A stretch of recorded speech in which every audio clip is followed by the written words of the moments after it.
Good afternoon everyone, and thank you for joining us on our first ever live Facebook chat. We are trialling this new way of communicating to help increase our engagement with our local community. During this session you can post comments and I will aim to answer all of these.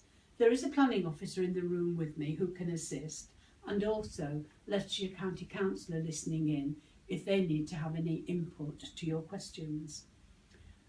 If we can't get to all of the answers in this session, then we will address them all afterwards, and a copy of this video will be posted online for everyone to view. It's our first session, so please bear with us, and if this proves a success, we can think about doing some more for you all. Your feedback after this session would be greatly appreciated. So come on, let's get started. Pam, we'd like to start our first session by asking about the proposals for the proposed Distributor road that have highlighted in the Melton Local Plan. We recognise that this is a matter close to the people of Melton's heart, and the traffic problems are only getting worse. The local community want to know how we are addressing these issues. Could you summarise in your own words what the proposals are in the local plan? Thank you. And yes, as a council, we do obviously recognise that there are still some questions around the proposed Distributor road, and indeed this has been highlighted in recent press, social media and petitions.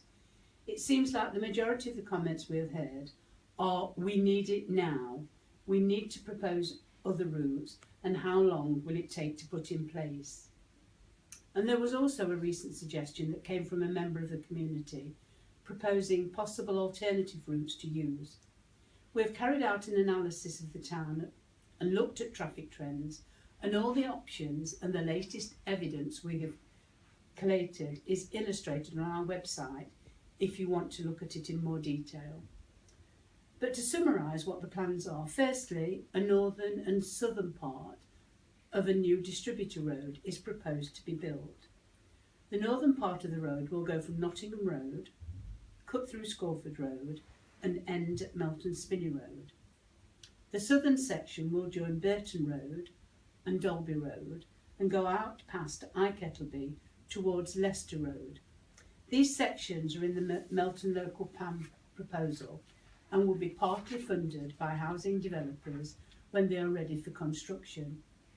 They are not under any obligation to do this until houses start to get built, and the timing is key, as without the new housing, all the infrastructure and the new roads could not be put in place. What we are doing, we realise that this could cause issues in the town, and to be perfectly truthful, there will be no gain with a little pain. I'm sorry, but we're going to have to experience this to be able to achieve what everybody in the town wants. But part of what we're doing is looking at the major junctions in the town, doing something with those to make traffic flow easier. We're also looking at public transport, we're looking at walking routes and also cycle routes to make getting around your town easier for everyone. What's happening with the proposed eastern section? Right, the eastern section, we received government funding in November of £2.8 million. That money doesn't actually build the road. What it does go to is to actually design the route of the road. And without the design of the route of the road is actually completed, then nothing can happen with the road, because people need to know, that the housing developers need to know, the people who want to build on employment land that we've got, everybody needs to know the route of the road so that they can build appropriately. Now, we got that money in November 16. It will go through various routes where we will look at consultation. There'll be business cases that have to be done. We are hopeful of getting some more government funding to help us do this, and it should actually begin to start, the scheme should start in 2022. Okay, fantastic. We've also got some questions now that have been coming in. Can we address those now with you, Pam? Yeah, do, please. Fantastic. We've had a response from Derek Fraser.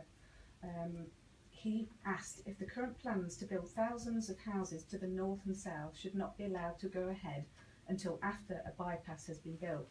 This must include the proposed relief roads north and south and adjoining eastern bypass. The consequence of not doing this will be a dramatic increase in the traffic in town and no relief to the through traffic. Could you advise? As I've already stated, we are going to do something to help relieve the junctions in the town centre. And, you know, I'm very sorry, Derek, but the development has to take place. It is the money from the developers which will pay a large part towards that road. The developers won't pay for the road until they've built the houses. It will be part of their planning permission. And we do have developers, one who's already publicly stated that he will contribute to the building of the road. But without the growth, we don't get the road, because without the growth, the government won't fund the road, and without the growth, developers can't give us the money to pay for it. How likely is it going to be delivered? Very likely. I think just the fact that the government actually gave us that money in November just shows how they think, how well prepared they think we are, and our plans that we've got for growth, for further extension, to help make our town a really vital area, and an area that people actually want to come and live in, working, and also enjoy their leisure time in. Will you be providing more information to the public as things progress, and how is this going to happen? We will. Information will be provided in every way that we can think of doing. So live Facebook, for example, that we're trialling today, if that's successful, we'll obviously do more of that. We'll use the local press, we'll use social media, we'll use Twitter, we'll have consultations with residents. You can even come along to my market store the last Saturday in every month and get the information that way. If we don't get the funding, will the other two roads become roads that go to nowhere, and what will happen? Well, with the plans that we've got, obviously the road is not going to be built overnight, and our plan goes till 2036, and it will take, unfortunately, that period for the road to be built and developed. So there are a lot of us, and I will say it because lots of people have said it, but I won't see it in my lifetime. No, and some of us probably won't, but our grandchildren and great-grandchildren will, and they will get the benefit of what we're doing today to make this a better place to live. There have been some concerns over won't it get worse before it gets better? Unfortunately, yes. And as I said earlier, I mean, sometimes to gain something there has to be some pain, and yes, we will have to experience that. Is there any more questions that have come through? We have a question from Christine Arthur. So what are the plans for the missing link A606 Nottingham to A607 Leicester? The A606 Nottingham to Leicester, that goes, I'm going to say, perhaps James, I've just got to look at something. Perhaps James can... There is links to that side of the town, but I think what, the modelling that's been done was that in an ideal world we would maybe have a full ring road as a full solution, but unfortunately, it's a fight to get the three-quarter solution. The modelling shows that that is the most optimum link, the eastern one. And to be honest, even if you know the centre of the town, if you're going to Leicester to Nottingham, that route through town already is probably the easiest through route from the A606 to the A607, yes. A606 down there, obviously Leicester Road and Wilton Road. That is probably the existing best route in the centre of the town anyway, whereas, going around Norman Way and that one-way change, that's where things get potentially more difficult. That's right. But in an ideal world, I think we'd all admit that a ring road in its entirety would be the full and ideal solution, but given that it's been taking so long to get this far, the modelling, in terms of growth and cost benefits, do say that the eastern route is the preferable one. Yeah. Thank you. So we've also got another question from Christine. We've got, which order are the three proposed links going to be built in? So the Eastern Distributor Road will be built first of all, which will take us from the Leicester Road down onto Melton Spinney Road, and then it will then link up to go up to Scorford Road, and then down onto Nottingham Road. Yeah, I think as an extension of that answer is actually we'll probably see at some point all three building at the same time. The application for the southern SUE, which is delivering the southern part of the road, that application's already in development management downstairs, and as part of building them houses, part of that link will be built. You know, so we'll probably at some point in the next 10 years have work on all three sections of the road at the same time. It's just that the vessels for delivery will be different. So, you know, the north and south will be provided with the houses, where the east will be done with central government money all in one lot. Brilliant, thank you.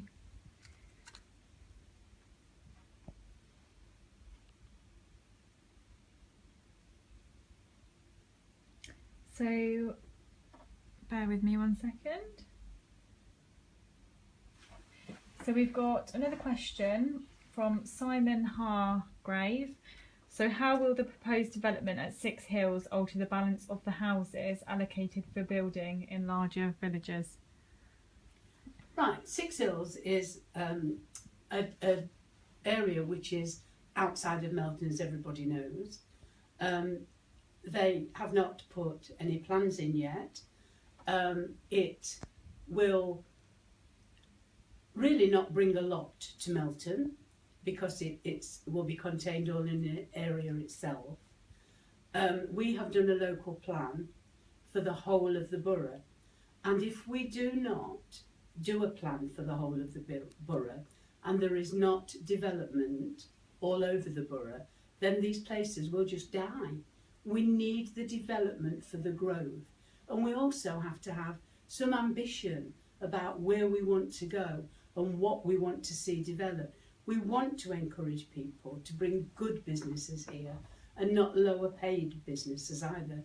But without that ambition and without that growth and with an eye to the economic future for this area, then we have to have the growth, and that is why the plan is for the whole of the borough and not just for Melton Town. Thank you. Don't have any more questions over here. Fantastic, okay. Do you want me to say a little bit on 6 Hills? Do. One of the arguments people have made about 6 Hills is, well, 6 Hills will take some of the strain from the villages, and whilst you can see how people make that argument, the problem is 6 Hills, like the 2 strategic extensions to the town, will take a long time to be built. You know, I think, you know, we haven't even got a planned application in yet. You might not see a house for 10 years. I'm aware there's infrastructure problems, so you ain't going to see houses there. Now, the government, their whole manifesto on house building is delivery in the next couple of years. We're already relying on the North and South SUE to deliver strategic infrastructure, you know, and to allow our housing numbers to keep up with what the government expects it to be, we need houses now, and unfortunately it's smaller sites in the villages and in Melton which will deliver the houses now that will give us the breathing room to allow the North and South SUEs to come in.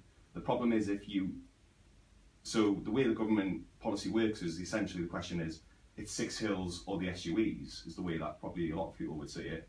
With 6 Hills, you don't get the road. No. And that's why we're full in direction towards town. But in terms of what the government requires Melton Borough to be producing houses, you know, yesterday, tomorrow and today. That's right. You know, which is why smaller sites within Melton Mowbray and the villages for the first 5, 6, 7 years will take the strain. But then when the SUEs start coming in, once the road gets put in, that will then take the strain. Yeah, that's right, James, and thank you for that. Can we have a quick update on where we are with the representations? Oh, we've had, as far as our consultation is concerned, we had 450 responses to our local plan consultation, and that's not just 450 single enquiries. You know, that's run into thousands of actually comments that people have made. Our planning team have worked very hard to go through all of those comments and to answer them, and in certain cases they may have been assimilated into the plan, and people will see that. And we're very, very pleased with the amount of responses that we had and the comments that people have actually put to us. Fantastic. And what are the next steps now? The next steps are that we are coming to the end of going through looking at all those consultations, and if needs be to put them into the local plan in some context.